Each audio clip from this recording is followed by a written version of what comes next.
जय हिंद बच्चों, मैं राहुल पांडे आप सभी का अपने YouTube चैनल सीखने की दुनिया पर सभी लोगों का स्वागत करता हूं। आज हम लोग ऑर्गेनिक केमिस्ट्री का दूसरा पार्ट एल्कोहल का, जो कि हमारा ये सीरीज चल रहा है, हम इस दूसरे वीडियो में दूसरे लेक्चर में आज हम लोग एल्कोहल के आईयूपीएसी नाम और इसके आइसोमेरिज्म को पढ़ेंगे।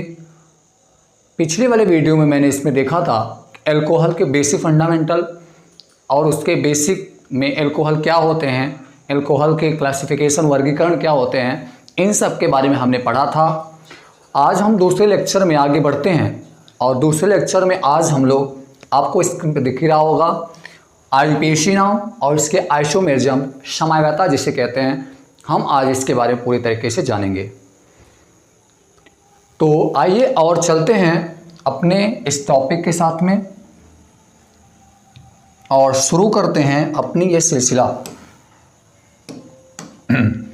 देखिए, एल्कोहल का आईयूपीएसी नामकरण करते समय देखिए, सबसे पहले तो ये क्लास 11th में अगर आपने आईयूपीएसी के नाम के बारे में थोड़ा सा अगर पढ़ा होगा तो आपको अगर याद होगा। वैसे मैं आईयूपीएसी के लिए पूरा वीडियो बहुत जल्दी आपको बना दूंगा, जिससे आप पूरी तरीके से देख पाएंगे। तो बच्चों ध्यान रखिएगा, अगर हम आईयूपीएसी यहाँ से बनाएंगे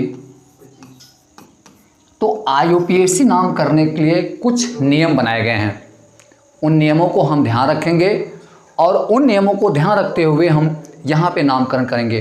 वैसे आईयूपीएसी एक लंबी प्रक्रिया है, लेकिन हमें यहाँ पे इस चैप्टर में केवल और केवल एल्कोहल से रिलेटिव पढ़ना है। एल्कोहल का आईयूपीएसी नामकरण पूरी तरीके से पढ़ना है। तो देखिए, मैं इसके बारे में पूरा आपको संक्षिप्त तरीके में एल्कोहल का आईयूपीएसी नामकरण कैसे किया जाएगा हम उसके लिए बताते हैं। यहाँ से मैं पॉइंट आपको रूल बता देता हूँ, इस रूल को आप नोट कर लीजिएगा और आगे बढ़ते रहिएगा। देखिए बच्चों, जब भी आप नामकरण करेंगे तो नामकरण करते समय सबसे पहले आपको ये याद होना चाहिए, सबसे पहले क्या करेंगे आप, कार्बन की लंबी श्रृंखला बनाएंगे। क्या बनाएंगे? कार्बन की, सबसे पहले ध्यान रखिएगा, क्या बनाएंगे? लंबी श्रृंखला बनाएंगे। लंबी श्रृंखला बनाएंगे मतलब कार्बन की जो चेन करोगे वो सबसे लंबी चेन होना चाहिए। लेकिन ये भी ध्यान रखना है, चेन आपको इस प्रकार से करना है कि एल्कोहल को लेते हुए उसमें कार्बन, एल्कोहल को लेते हुए कार्बन का चयन करना है। अर्थात कार्बन की संख्या का चयन करना है। चयन इस प्रकार से करना है जिसमें एल्कोहल बोले तो हाइड्रॉक्सिल समूह उसमें जरूर आ जाए। दूसरी पॉइंट आपको ध्यान रखना है, क्या ध्यान रखना है? चयन उस तरीके से करना है, चयन उस तरफ से करना है जिसमें, चयन उस तरफ किस करना है जिसमें OH समूह निकटतम हो। OH समूह निकटतम हो, क्या हो? OH समूह निकटतम हो, मतलब उस श्रृंखला में बहुत जल्दी से आ जाए। आपको ये ध्यान रखना है। फिर आपको क्या करना है, उसमें ध्यान से देखेंगे अगर आप, तो तीसरा स्टेप क्या करना है? तीसरे स्टेप में आपको देखना है उस श्रृंखला में क्या कोई पार्श्व श्रृंखला उपस्थित है, क्या उसमें कोई पार्श्व श्रृंखला उपस्थित है। अगर पार्श्व श्रृंखला उपस्थित है, पार्श्व श्रृंखला जिसे हम लोग यहाँ पे साइड चेन कहते हैं, पार्श्व श्रृंखला जिसे हम लोग यहाँ पे साइड चेन कहेंगे। क्या कहेंगे? साइड चेन कहते हैं। साइड चेन को आपको उसमें ध्यान रखना पड़ेगा। ये 3 रूल आप ध्यान रखेंगे, उसके बाद जस्ट आप आईयूपीएसी नामकरण उसका आराम से कर पाएंगे। तो चलिए बच्चों, चलते हैं, अब आगे बढ़ते हैं आईयूपीएसी नाम की तरफ। इसमें आपको मैंने यहाँ पे स्क्रीन पे आपको आईयूपीएसी नाम दिख रहा होगा और इन आईयूपीएसी नामों को आपको करना है। मैंने आपको रूल बता दिया है, उन रूल को ध्यान रखना है और रूल को ध्यान रखते हुए आइए आईयूपीएसी नामकरण करते हैं एल्कोहल का। तो बच्चों, सबसे पहले मैंने आपको बताया कि एल्कोहल का जब भी आप नामकरण करेंगे, नामकरण करते समय ध्यान रखिएगा आप। देखिए, मैंने सबसे पहले आपको बताया है कार्बन की लंबी श्रृंखला होना चाहिए। कार्बन की सबसे लंबी श्रृंखला होना चाहिए और लंबी श्रृंखला होने के साथ साथ आपको इस प्रकार लंबी श्रृंखला बनाना है जिसमें OH समूह जरूर सम्मिलित हो, जिसमें OH समूह जरूर सम्मिलित हो, ये आपको ध्यान रखना है। तो यहां से ध्यान रखिएगा। देखो इसमें अगर हम देखें तो आपके पास OH समूह यहाँ पे हाइड्रोक्सी समूह उपस्थित है। पहला तो मुझे ये दिख गया, इसमें OH समूह उपस्थित है और ये जो OH समूह उपस्थित है ये OH समूह को लेते हुए मुझे काउंट करना है।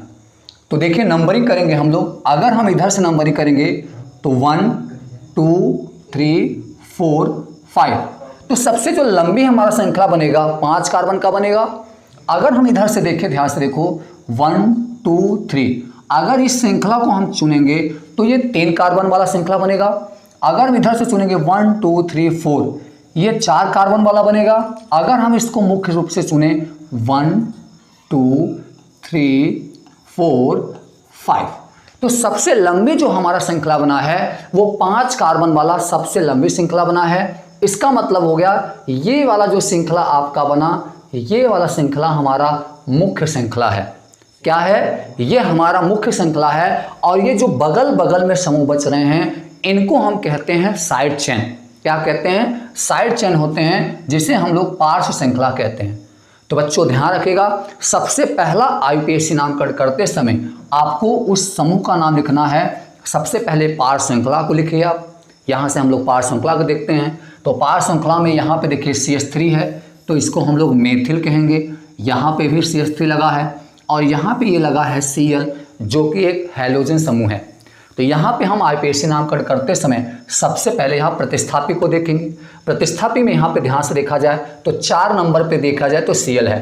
तो सबसे पहले हम इस Cl का नाम लिखेंगे और उस Cl को क्या करेंगे, उसकी स्थिति को दिखाएंगे। तो ध्यान से देखिएगा, इस Cl की पोजीशन क्या है, 4 कार्बन पे है, तो हम लिखेंगे 4 और यहाँ पे एक साइन लगाएंगे जो कि हाइफन बोलते हैं। इसको हम लोग हाइफन चिन्ह का प्रयोग करते हैं। हाइफन चिन्ह ये बताता है कि उसमें जो प्रतिस्थापी समूह लगा है या उसमें जो पार्श्व श्रृंखला लगा है उसकी स्थिति क्या है, कौन से स्थिति पर कौन से कार्बन पर लगी है, इस प्रदर्शित करने के लिए हम लोग यहाँ पे ये हाइफन चिन्ह का प्रयोग करते हैं।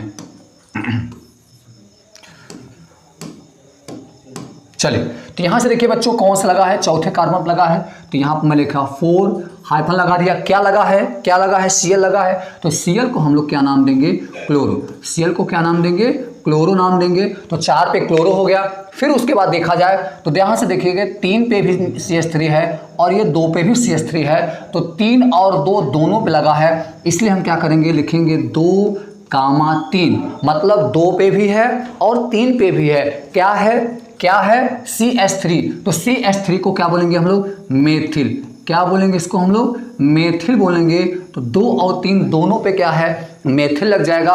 उसके बाद ध्यान से देखिएगा और कहीं पार्श्व श्रृंखला है? नहीं है। तो ये ध्यान रखिएगा, 1 कार्बन पे, 1 कार्बन पे क्या OH लगा है? तो OH हाइड्रोक्सी समूह है। इसका अल्कोहल का क्रियात्मक समूह आल होता है। तो हम यहाँ लगा देंगे 1 पे आल हो जाएगा, 1 पे आल हो जाएगा।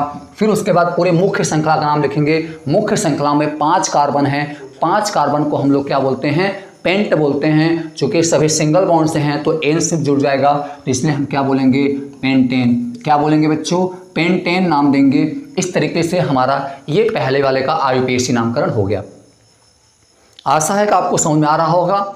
चलिए आइए, अगर इसमें कुछ डाउट होगा तो हम दूसरी तरीके से चलते हैं, दूसरे वाले IUPAC में चलते हैं और इनका हम नामकरण यहाँ पे करते हैं।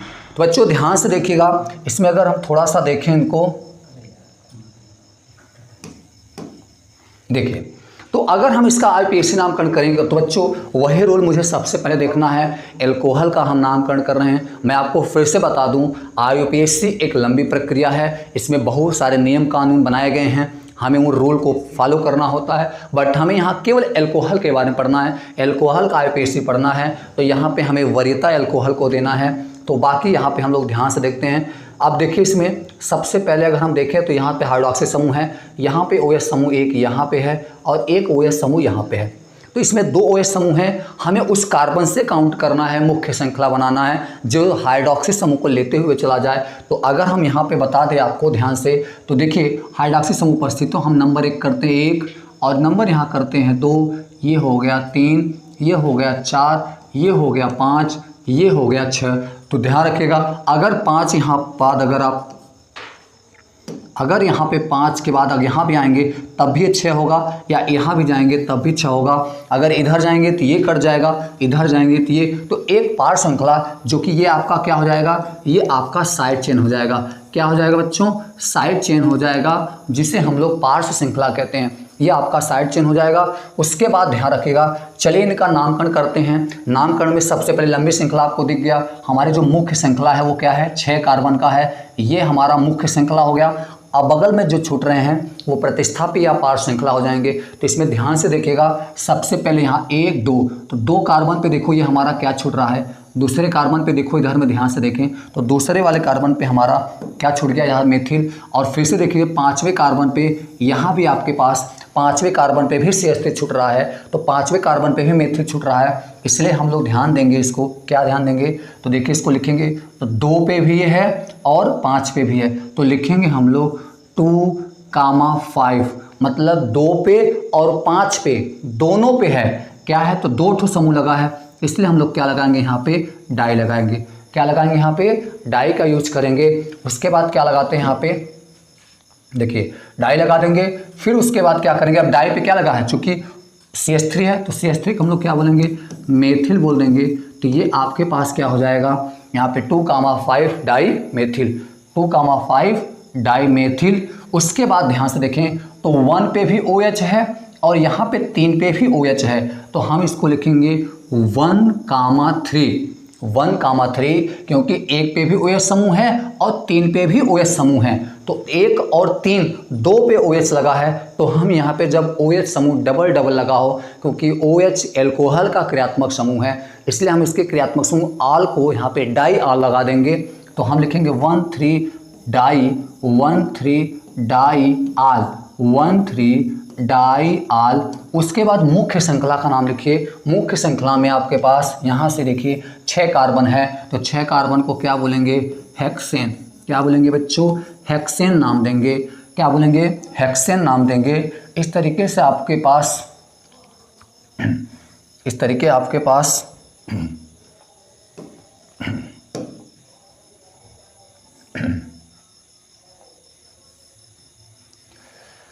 तो यहाँ पे भी आप मेथिल है डाई, यहाँ पे आप डाई शब्द का यूज कर लेंगे, ठीक है। ये रहा, चूंकि डबल है, 2 3 दोनों पे है, तो डाई मेथिल 1 पेंटेन कर लेंगे, ठीक है। तो चलिए आगे चलते हैं आगे की तरफ। और ये रहा आपके पास IUPAC नाम।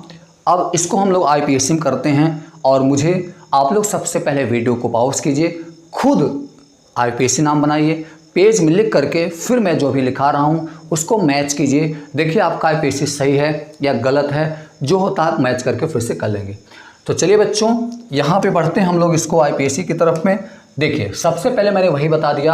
अब बच्चों यहाँ पे ध्यान रखिएगा, OH समूह, कुछ बच्चे कंफ्यूज रहते हैं। देखो OH समूह इस कार्बन से लग गया है, तो हम बीच से नंबरिंग यहाँ से नहीं करेंगे। नंबरिंग हमेशा एक शीर्ष से दूसरे शीर्ष तक ही करना है। अगर हाइड्रोक्सी समूह बीच में कहीं किसी कार्बन से आ जाता है तो सबसे पहले हम उसको निकटतम कार्बन की तरफ देखेंगे, जिधर से जल्दी आ जाए हमें उस तरीके से चयन करना है। तो अगर हम इधर से नंबरिंग करेंगे तो 1 2 3 4, तो ये चौथे कार्बन पे OH आ रहा है। अगर हम इधर से करेंगे तो 1 2 3, मतलब इस तरीके से अगर हम इधर से करेंगे तो हमारा नंबरिंग जल्दी आ रहा है, और इधर से करेंगे तो ये नंबरिंग काफ़ी ज़्यादा चौथे नंबर पर आ रहा है। तो मैंने आपको बताया हाइड्रोक्सी समूह जिधर से निकटतम आ जाए हमें नंबरिंग वही करना है, तो नंबरिंग आपको इधर से ही करना है। तो बच्चों ध्यान से देखिएगा। अब आपको देखिए इसमें पार्श्व श्रृंखला कुछ उपस्थित है नहीं, तो सबसे पहले आपको क्या करना है, ध्यान से देखिए बच्चों, ये 3 नंबर पे क्या लगा है, OH लगा है, तो हम लिखेंगे यहाँ पे 3-आल, मतलब तीसरे वाले कार्बन पे आल लगा है, तीसरे वाले कार्बन पे आल लगा है। उसके बाद ध्यान से देखा जाए बच्चों तो ये देखिए डबल बॉन्ड लगा है, यहाँ से एक डबल बॉन्ड लग गया। डबल बॉन्ड बोले तो ये एल्कीन है, एल्कीन होता है, तो इसकी पोजीशन को हम दिखाएंगे। यहाँ पे 1 पहले कार्बन पे लगा है, इसलिए हम लिखेंगे 1 पे हाइफन लगा के इन लिख देंगे, 1 पे हाइफन लगा के इन लिखेंगे। इन का मतलब हो गया कि डबल बॉन्ड पोजीशन को हम यहाँ पे इन से दिखा रहे हैं। फिर उसके बाद मुझे मुख्य श्रृंखला लिखना है। तो बच्चों मुख्य श्रृंखला में 1 2 3 4 5 6 कार्बन है, तो हम लोग यहाँ पे इसको हेक्स लिख देंगे। क्या लिख देंगे बच्चों? हेक्स लिख देंगे। यहाँ पे हमने आपको बताया कि यहाँ से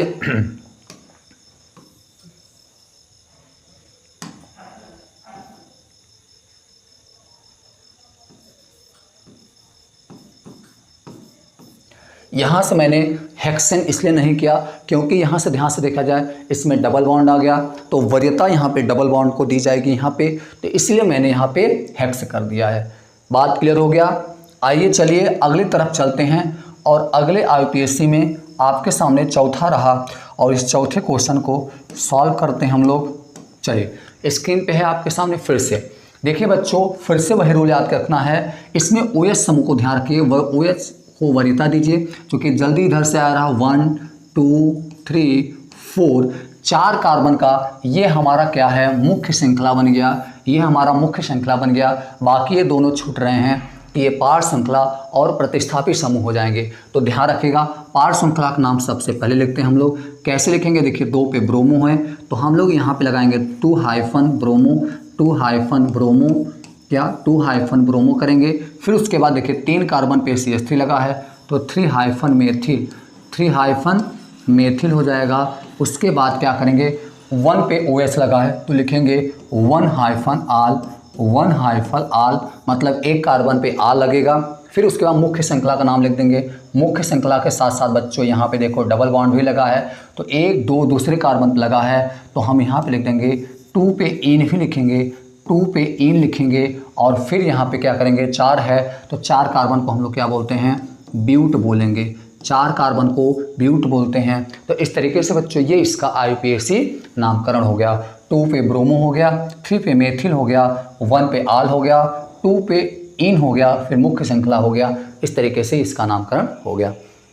क्लियर हुआ? चलिए आगे क्वेश्चन आपके सामने रहा, क्वेश्चन नंबर 5 की तरफ चलते हैं। और 5 नंबर क्वेश्चन में बच्चों यहाँ से स्क्रीन में दिख रहा होगा, आपको इसका IUPAC नामकरण करना है। तो देखिए यहाँ पे क्या है आपके सामने, OH समूह है। अब ये OH समूह लगा है, तो आपको ये चीज़ जरूर ढूंढना चाहिए। देखिए अब यहाँ से एक क्वेश्चन डाउट होगा, कुछ बच्चे इसको एरोमेटिक देख रहे होंगे, कुछ बच्चे इसको एरोमेटिक दिख रहे होंगे, लेकिन ये वास्तविकता में एरोमेटिक नहीं है। क्योंकि बच्चों मैं आपको बता दूं, एरोमेटिक की कुछ खासियत होती है। एरोमेटिक देखिए, एरोमेटिक जो होता है, यहाँ पे देखिए कार्बन की संख्या देखें, तो 1 carbon, 2 carbon, 3 carbon, 4 carbon, 5 carbon और 6 कार्बन है। तो 6 कार्बन है और 6 कार्बन का ये बंद श्रृंखला है। तो आधे बच्चे कुछ कंफ्यूज हो जाते हैं, क्योंकि अगर 6 कार्बन का बंद श्रृंखला हो जाए तो वो एरोमेटिक कहलाता है। लेकिन एरोमेटिक में 6 कार्बन की बंद श्रृंखला हो जाए ऐसा नहीं है, उसके आगे भी कुछ प्रक्रियाएं हैं। 6 कार्बन का बंद श्रृंखला हो और साथ में एकांतर क्रम में एकल और डबल बॉन्ड उपस्थित हो। सिंगल और डबल बॉन्ड में अल्टरनेटिव मतलब ऑर्डर में एकांतर क्रम में एक के अंतर देकर, यहाँ से मैं आपको बता दूं बच्चों, ये ध्यान से देखिएगा, ये आपके पास 6 कार्बन है और एक के अंतर पर मैं बता दूं, यहाँ से अगर हम डबल बॉन्ड लगाएंगे तो एक का अंतर दे दीजिए, ये लगा दीजिए, एक का अंतर दे ये लगा दीजिए। इस तरीके से आपका क्या होगा, ये आपके पास एरोमेटिक है। और अगर एरोमेटिक के साथ में बच्चों ये एरोमेटिक है, क्या है ये एरोमेटिक आपके पास है, एरोमेटिक है। और एरोमेटिक के साथ में अगर OH लगा दिया जाए तो बच्चों ध्यान रखिए ये तुरंत फिनॉल बन जाता है। क्या बन जाता है? फिनॉल बन जाता है। लेकिन इस संरचना को इसको देखिए ध्यान से, इसमें एकांतर क्रम में डबल बॉन्ड नहीं लगा है। तो बच्चों ये ध्यान रखिएगा, अगर ऐसी स्थिति नहीं है, एकांतर क्रम में डबल बॉन्ड नहीं लगा है, तो ऐसे पोजीशन को हमेशा हम साइक्लो कहते हैं। बंद श्रृंखला हो जाए, वो चाहे 4 कार्बन का हो, चाहे 5 कार्बन का हो, 6-7 कार्बन का, जितने भी कार्बन का हो। अब क्या होगा यहाँ पे, यहाँ से बंद श्रृंखला होगा, तब क्या करेंगे हम लोग, यहाँ पे इसे हम लोग साइक्लो नाम देंगे। क्या देंगे बच्चों? साइक्लो नाम देंगे। ये आप ध्यान रखिएगा। तो चलिए आपको ये कंफर्म हो जाना चाहिए बच्चों कि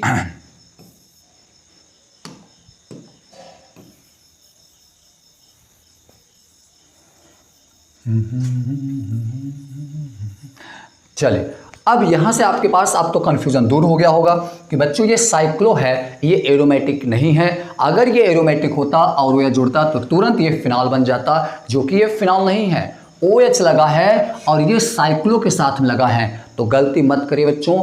एरोमेटिक के साथ अगर OH लगा है तो फिनॉल बन जाता है, जस्ट इसके बाद हमारा फिनाल चैप्टर स्टार्ट होने वाला है। तो चलिए इसका IUPAC नामकरण करते हैं। और IUPAC नाम करते समय ध्यान रखिएगा, इसको अगर हम माने 1 कार्बन, ये आपके पास दूसरा है, ये आपके पास 3 कार्बन है। तो बच्चों ध्यान से देखिएगा, 3 कार्बन पे आपका Br लगा है जो कि ब्रोमो है। हम यहाँ पे लिखेंगे 3, देखिए तो यहाँ पे लिखेंगे 3 ब्रोमो। क्या लिखेंगे बच्चों? 3 ब्रोमो लिखेंगे। तीसरे पे ब्रोमो लिखेंगे, फिर 1 पे क्या लिखेंगे? आल। क्या लिखेंगे?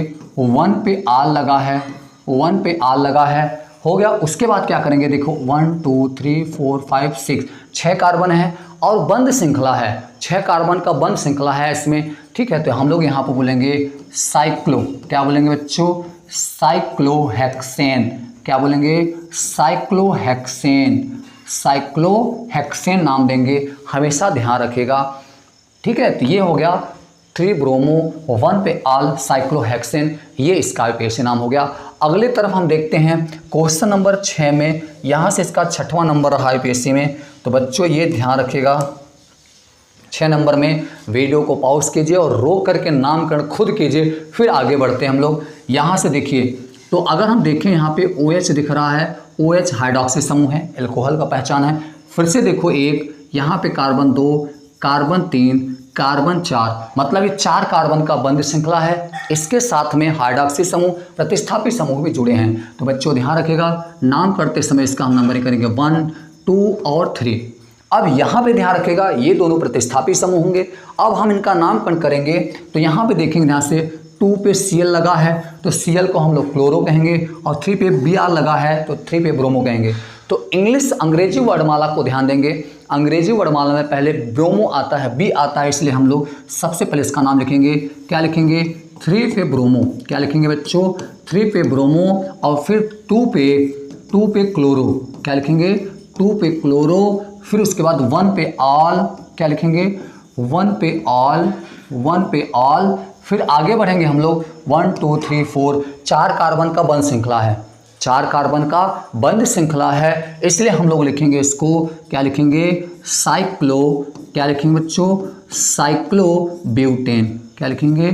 साइक्लोब्यूटेन। ये इसका IUPAC नामकरण हो गया, ठीक है, क्लियर हो गया। चलिए, तो ये था इसका IUPAC नामकरण।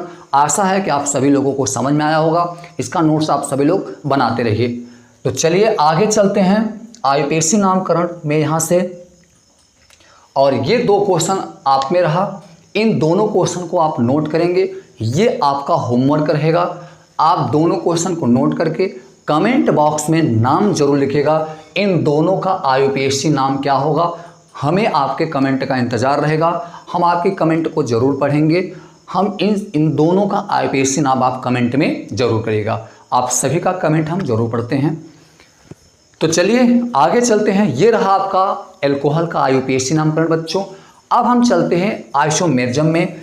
यहाँ पे आइसोमेरिज्म के बारे में अगर हम चलें तो ध्यान रखिएगा, यहाँ से हम लोग आइसोमेरिज्म के बारे में चलते हैं बच्चों, ध्यान से सुनिएगा।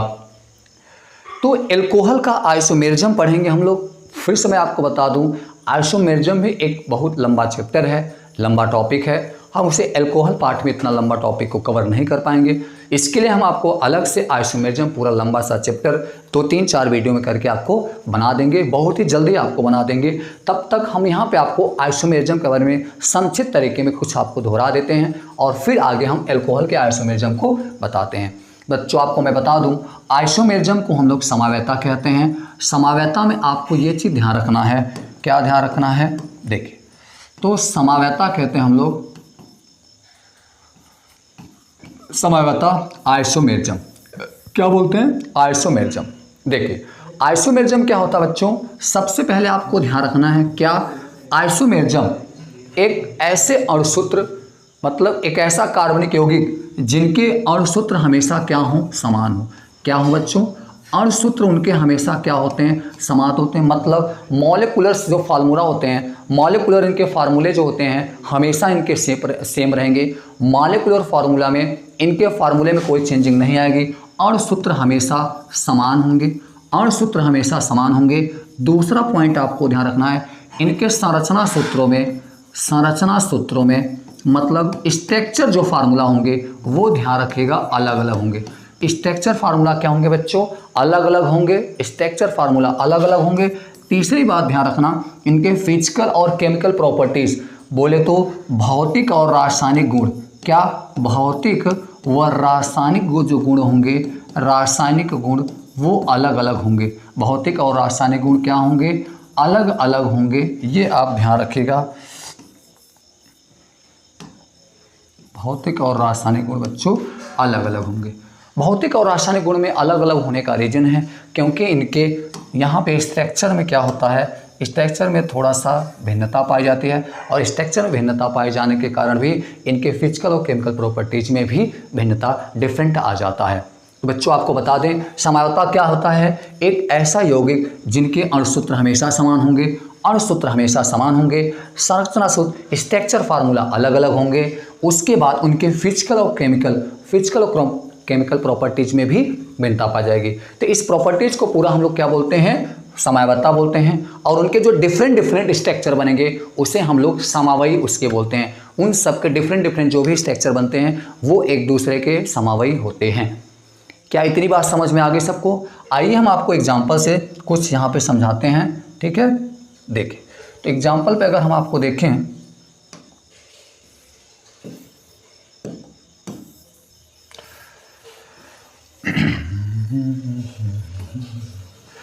चलिए तो यहाँ से हम समवायता के बारे में देखें। आइए एल्कोहल की समवायता को देखते हैं। और एल्कोहल के समवायता में सबसे पहले हम देखते हैं चेन आइसोमेरिज्म। क्या देखते हैं बच्चों? Chain isomerism. चेन आइसोमेरिज्म को हम लोग हिंदी में यहाँ से रखिएगा श्रृंखला समवायता बोलते हैं। क्या बोलते हैं बच्चों? श्रृंखला समवायता बोलते हैं। क्या बोलते हैं? श्रृंखला समवायता। श्रृंखला समवायता क्या होता है? आइए हम इसको देखते हैं। श्रृंखला समवायता वाला ध्यान रखिएगा, इसमें आपको क्या ध्यान रखना है?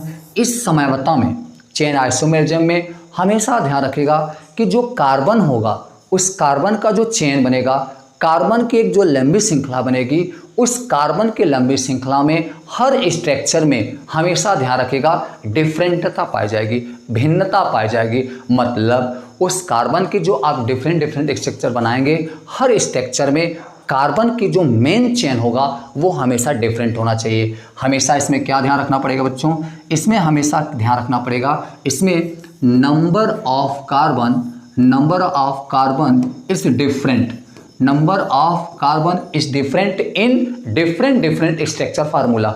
हर स्ट्रक्चर फार्मूला में जितने भी संरचना सूत्र आप बनाओगे, सभी संरचना सूत्र में कार्बन की जो संख्या होना चाहिए वो डिफरेंट आना चाहिए। उसमें जो भी फंक्शनल ग्रुप होंगे वो डिफरेंट नहीं होना चाहिए। फंक्शनल ग्रुप वैसे यहाँ पे एल्कोहल ही रहेगा क्योंकि हम लोग एल्कोहल की ही समवायता को पढ़ रहे हैं। आइए बच्चों, और एक चीज़ आपको मैं बता दूं, नोट करा दूं, ध्यान रखिएगा बच्चों, नोट ये करा दूं मैं आपको।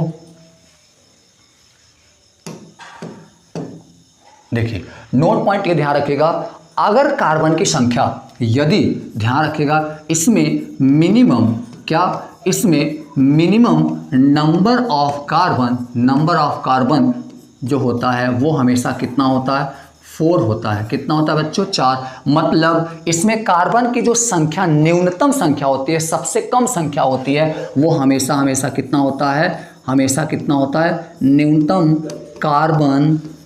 कार्बन की जो संख्या होती है कितनी होती है बच्चों? 4 होती है। कितनी होती है? 4। इसका क्या मतलब है? इसका ये मतलब है कि अगर कार्बन की संख्या 4 से कम हुआ बच्चों, 4 कार्बन वाला अगर आप एल्कोहल लेंगे तो 4 कार्बन वाला एल्कोहल बहुत आसानी से श्रृंखला समवायता दिखाएगा। उससे आप चाहे जितना बड़ा लेते चले जाएंगे बहुत आराम से वो श्रृंखला समवायता दिखाएगा। लेकिन अगर आप 4 कार्बन से कम श्रृंखला वाला अगर एल्कोहल लेते हैं तो उसमें आपको श्रृंखला समवायता प्रदर्शित नहीं कर पाएगा, उसमें उसका श्रृंखला समवायता नहीं होगा। तो ध्यान रखिएगा, इसमें जो मिनिमम नंबर ऑफ कार्बन होता है वो हमेशा और हमेशा कितना होता है बच्चों? 4 होता है। आइए एग्जाम्पल की तरफ चलते हैं और एग्जाम्पल से आपको समझाते हैं। यहाँ पे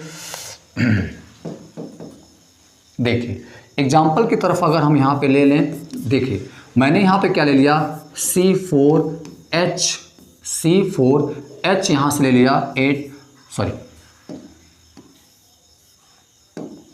C4S10 और O ले लिया। ठीक है, C4H10 और यहाँ से O ले लिया। अब यहाँ से हम लोग इसको दिखाते हैं कैसे ये प्रदर्शित करता है। देखिए, सबसे पहले आपको हमेशा ध्यान रखना है, क्या ध्यान रखना है बच्चों, कि जो आपके पास चेन आइसोमेरिज्म होता है, हमेशा सबसे पहले जो भी कार्बन रहेगा उसका सबसे पहले लंबी श्रृंखला बनाइए। चलिए 4 कार्बन का बनाते हैं स्ट्रक्चर। तो ये बन जाएगा बच्चों CH3, CH2, CH2, फिर आपने लिखा CH, यहाँ से आपने लिख दिया CH2 और फिर यहाँ पे आपने क्या लिख दिया OH। क्या लिख दिया बच्चों, OH लिख दिया। यहाँ से OH क्या है, ये आपका क्रियात्मक समूह है। तो यहाँ से इसका पहला स्ट्रक्चर आपके पास बन गया। आइए दूसरे तरीके हम ध्यान से दें तो दूसरा स्ट्रक्चर इसका क्या बनेगा। अब देखिए क्या ध्यान रखना है, इसमें जो मुख्य श्रृंखला है कार्बन का, देखिए 1 2 3 4, मतलब इस श्रृंखला में कार्बन की मुख्य चेन कितना है, मुख्य श्रृंखला जो है कार्बन की जो मेन चेन बन रही है उसमें कितने कार्बन हैं। तो बच्चों ध्यान से देखिएगा कितने कार्बन हैं, 4 कार्बन की ये मुख्य श्रृंखला बना है। तो आपको ये ध्यान रखना है कि अगला जो स्ट्रक्चर बनने वाला होगा हमारा, उस श्रृंखला में 4 कार्बन नहीं आना चाहिए, 4 से कम कार्बन होना चाहिए। आइए देखते हैं दूसरा कैसे बनेगा। तो हमने यहाँ पे तोड़ा CH3, फिर यहाँ पे लिख दिया CH2, फिर मैंने लिख दिया यहाँ पे CH, और उसके बाद फिर मैंने यहाँ से आपको एक मिनट, चलिए यहाँ से मैंने क्या किया, इसको बनाया CH3, फिर मैंने लिखा यहाँ पे CH, और फिर मैंने यहाँ लिख दिया CH3, सॉरी यार CH2, और यहाँ पे लग गया OH, फिर उसके बाद आपने यहाँ पे CH3 को जोड़ दिया। तो बच्चों अगर हम ध्यान से इसको देखें तो अगर यहाँ पे ध्यान से देखा जाए तो मुख्य श्रृंखला हमारा जो बनेगा वो 1 2 3, अगर आप 3 कार्बन का बना, अगर इधर भी जाएंगे तब 3 हो जाएगा, ये भी कट जाएगा। तो इस कार्बन में, इस श्रृंखला में हमारा जो मुख्य कार्बन बना कितना बना, 3 कार्बन बना। कितना बना बच्चों, 3 कार्बन बन गया। तो 3 कार्बन वाला इसमें मुख्य हमारा चेन बन गया। आगे अगर हम ध्यान से देखें तो अगर हम इसको बनाएं, देखिए तो ये 3 कार्बन हो गया। आइए इसको हम थोड़ा सा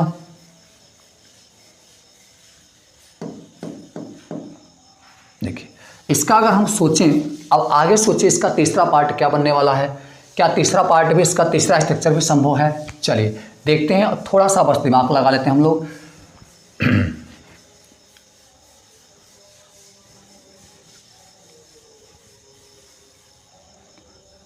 देखिए CH3, यहाँ से फिर आपने लगाया C, और यहाँ से आपने लगा दिया OH, फिर यहाँ से आपने लगा दिया CH3,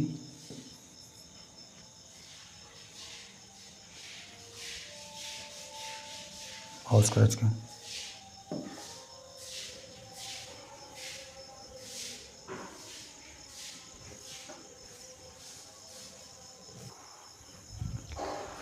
तो यहाँ से देखिए आप ध्यान से,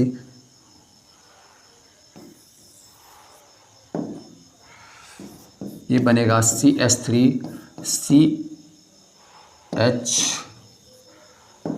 और उसके बाद मैंने यहाँ से एल्किल समूह ये जोड़ दिया, फिर आपके पास यहाँ से CH3 हो गया, और ये आपके पास OH होगा।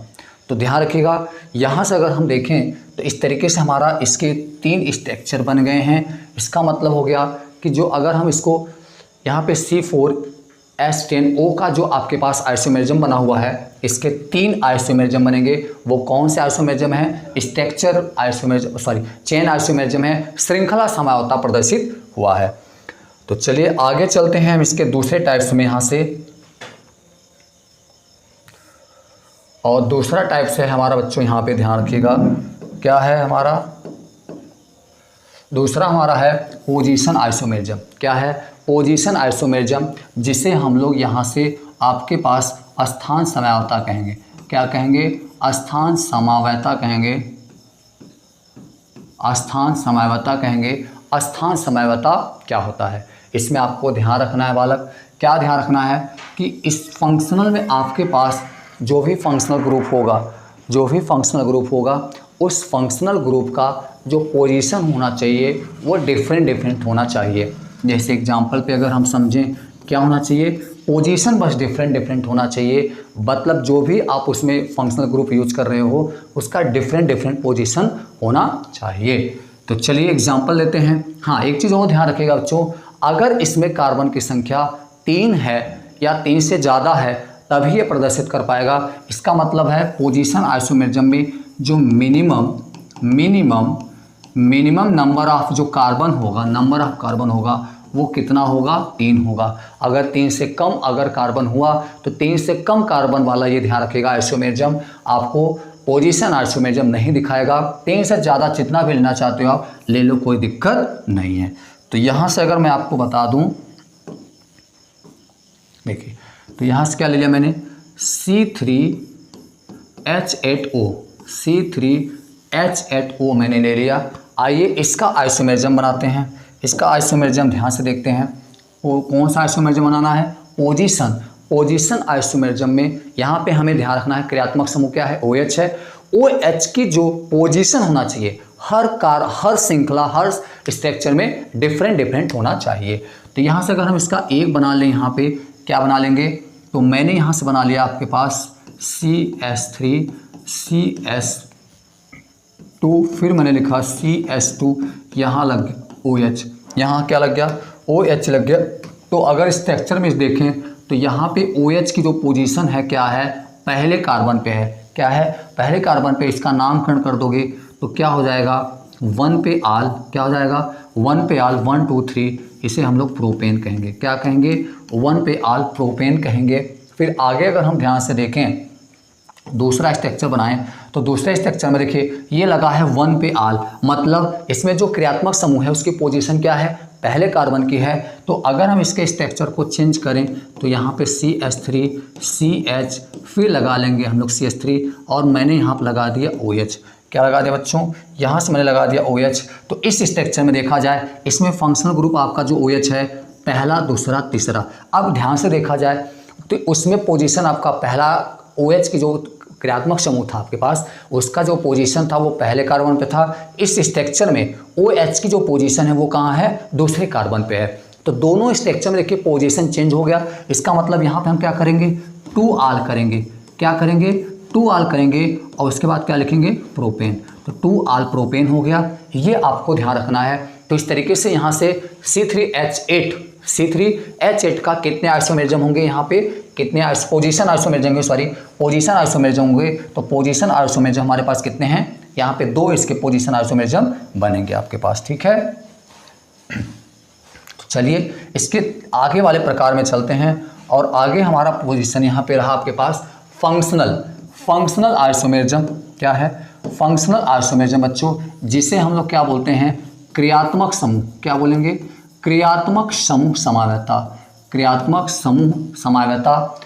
समूह समवायता क्या होता है, इसमें ये होता है क्या कि आपको अलग अलग स्ट्रक्चर में, हर स्ट्रक्चर में जो आपके पास फंक्शनल ग्रुप होगा वो हमेशा डिफरेंट होना चाहिए। तो ये चीज़ नोट पॉइंट आप हमेशा बना लीजिएगा। क्या नोट पॉइंट बनाएंगे, एल्कोहल। क्या नोट पॉइंट बनाएंगे, एल्कोहल जो आपका होता है, एल्कोहल और ईथर। क्या, एल्कोहल और ईथर हमेशा ध्यान रखिएगा ये एक दूसरे के समावयी होते हैं। इसका मतलब निकला बच्चों कि अगर एल्कोहल है तो एल्कोहल जो होते हैं तुरंत ईथर हमेशा इसका समावयी प्राप्त हो जाएगा। तो तुरंत ये चीज़ आपको ध्यान रखना पड़ेगा। इसमें आइए एग्जाम्पल लेते हैं। एग्जाम्पल अगर हम बात को देखें तो मैंने यहाँ पर ले लिया C3H8O ले लिया। आइए इसका हम लोग फंक्शनल आइसोमेरिज्म बनाते हैं। फंक्शनल आइसोमेरिज्म क्या होगा बच्चों, तो ध्यान से देखिएगा आपको डिफरेंट बनाना है। क्या बनाना है, फंक्शनल ग्रुप। तो ले लिया CH3, फिर मैंने यहाँ लगा दिया CH2 और मैंने लगा दिया CH2 और यहाँ पे लगा दिया मैंने OH। क्या लगा दिया, OH लग गया। ठीक, तो यहाँ से अगर हम देखें तो इसमें हमारा फंक्शनल ग्रुप क्या है, फंक्शनल ग्रुप क्या है बच्चों, तो फंक्शनल ग्रुप हमारा यहाँ पे OH है। दूसरा अगर हम बताएंगे, इसका मतलब ध्यान रखिएगा, अब हम दूसरे स्ट्रक्चर में इसका जो दूसरा संरचना बनाएंगे उसमें आपको फंक्शनल ग्रुप चेंज करना है। तो आपको मैंने बता दिया एल्कोहल हमेशा ईथर के समावयी होते हैं। ये हमेशा एल्कोहल जो होता है आपके पास ईथर के आइसोमेरिज्म होते हैं। तो हम यहाँ पे क्या करेंगे, CH3, उसके बाद यहाँ पर लगा दें CH2, फिर O, और मैंने यहाँ लगा दिया CH3। और आपको बच्चों अगर ध्यान से दिख रहा होगा यहाँ पे ये देखो ईथर लग गया। क्या लग गया? ईथर। इसमें आपका क्रियात्मक समूह क्या है? एल्कोहल है। इसमें क्रियात्मक समूह क्या है? OH है। और इसमें क्रियात्मक समूह क्या है आपके पास? OR है। जहाँ पे R एल्किल ग्रुप है, जो कि ये R है, ये आपका R ही काम करेगा। तो OR जो होता है ये ईथर का होता है, और यहाँ से क्या होता है? ये एल्कोहल का होता है। तो इस तरीके से आपको ध्यान रखिएगा कि C3H8O के यहाँ पे आपके पास कितने होंगे। तो यहाँ पे अगर फंक्शनल आइसोमेरिज्म बनाना है तो इसके 2 फंक्शनल आइसोमेरिज्म बनेंगे। तो बच्चों, तो ये था आपके पास, यहाँ से मैंने एल्कोहल के कुछ आइसोमेरिज्म को पढ़ाया। वैसे आइसोमेरिज्म अगर आपने नहीं पढ़ा है, हम बहुत ही जल्द आपके पास आइसोमेरिज्म का पूरा डिटेल्स पूरी तरीके से एक वीडियो लेक्चर लागू करेंगे। थोड़ा सा लंबा वीडियो रहेगा, पर उसमें पूरी तरीके से हम आइसोमेरिज्म के बारे में एक एक चीज़ पूरा डिटेल अध्ययन करेंगे। तो आपको मैं बता दूं यहाँ से थोड़ा सा आप सबके लिए कुछ यहाँ पे मैं आपको होमवर्क दे रहा हूँ, और आप सभी लोग यहाँ से होमवर्क में करके कमेंट बॉक्स में ज़रूर आप डालेंगे। क्या लिखेंगे उसमें? आपके पास होमवर्क आपका पहला रहेगा C5O। इसका आपको दिखाना है चेन आइसोमेरिज्म। चेन आइसोमेरिज्म दिखाना बच्चों, चेन आइसोमेरिज्म। कितना चेन आइसोमेरिज्म होगा? पहला क्वेश्चन। दूसरा क्वेश्चन आपके पास रहा C4H10O। इसका आपको क्या दिखाना है? इसका आपको फंक्शनल क्या दिखाना है बच्चों? फंक्शनल आइसोमेरिज्म दिखाना है। फंक्शनल आइसोमेरिज्म क्रियात्मक समूह दिखाना है। और तीसरा आपके पास रहेगा, तीसरा आपका होमवर्क रहेगा, क्या होमवर्क रहेगा?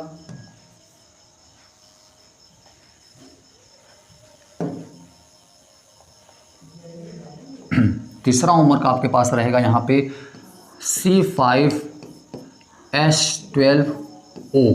C5H12O, इसका आपको दिखाना है पोजीशन आइसोमेरिज्म। क्या दिखाना है? Position isomerism.